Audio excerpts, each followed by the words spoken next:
Sir நீங்க ஒரு விஷயம் பிரதரிங்க. எல்லாரும் சொல்றாங்க, எல்லாரும் யாருங்க?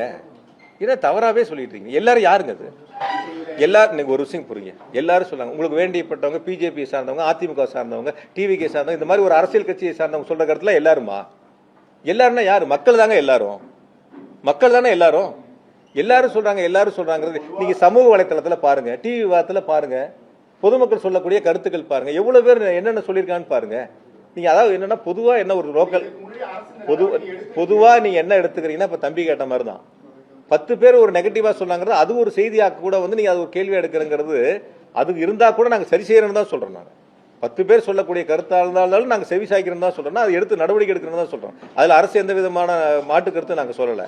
அதனால எல்லாரும் சொல்றாங்க அப்படிங்கிறதே வந்து ஒரு அரசியல் கட்சி சொல்லக்கூடிய கருத்துக்கள், ஒரு அரசியல் கட்சியின் சார்பாக முன்வைக்கக்கூடிய கருத்துக்கள் எல்லாருடைய கருத்துக்கள் அல்ல. அது அவர்களுக்கான கருத்துக்கள். அது அவருடைய பங்கா இருக்கலாம். அது அவங்க நம்ம பாராட்டணும்னு நினைக்கிறது நம்மளுடைய தவறு. அது எப்படி ஒரு எதிர்கட்சி வந்து நம்மளை பாராட்டுவாங்க? எப்படி ஒரு எதிர்கட்சி வந்து இது சிறப்பாக செஞ்சாங்கன்னு எப்படி சொல்லுவாங்க? இப்போ அவங்க அந்த இடத்துல அரசியல் செய்யணும், அதுக்கான கருத்துக்களை அவங்க முன்னெடுப்பாங்க.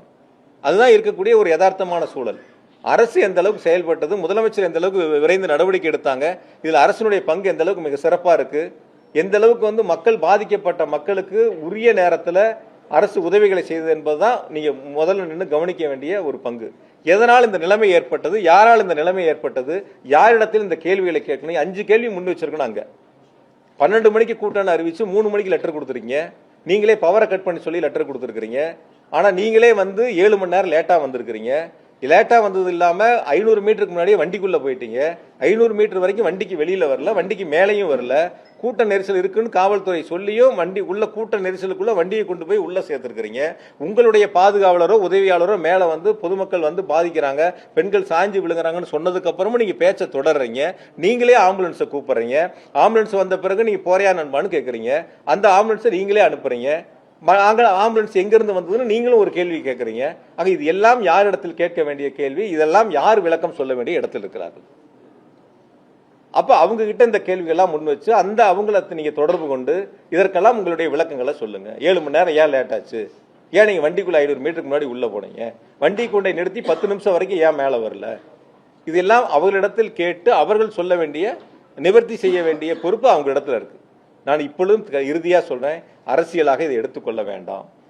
யார் தவறு செய்தாலும் தவறு தான். அந்த தவறுகளுக்கு யார் தவறு செய்தாலும் அவர்களை பொறுப்பெடுத்துக் கொள்ள வேண்டும். அது எந்த கட்சியா இருந்தாலும் சரி. அரசு இதில் மிக தெளிவாக, நிதானமாக, ரொம்ப பொறுமையாக அனைத்து நடவடிக்கைகளும் எடுத்திருக்கின்றன. பாதுகாப்பிலும் அரசை பொறுத்தவரை, காவல்துறையை பொறுத்தவரை சிறப்பாக செயல்பட்டிருக்கின்றார்கள்.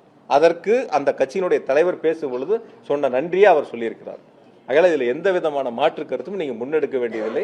சமூக வலைத்தளங்களில் வரக்கூடிய ஒரு சில கருத்துக்களை வைத்து நீங்கள் கேள்விகளை முன்னெடுப்பது என்பது அது அவர்கள் சார்ந்த சில கருத்துக்களை, அந்த கட்சியை சார்ந்த சில கருத்துக்களை முன்வைக்க முயற்சி செய்கிறார்கள். அப்படி சொல்லக்கூடியவர்களும் விசாரணை ஆணையத்தில் அவருடைய கருத்துக்களை சொல்லி அதற்கான ஆவணங்களை சமர்ப்பித்தால் விசாரணை ஆணையம் இறுதி நடவடிக்கை எடுக்கும்.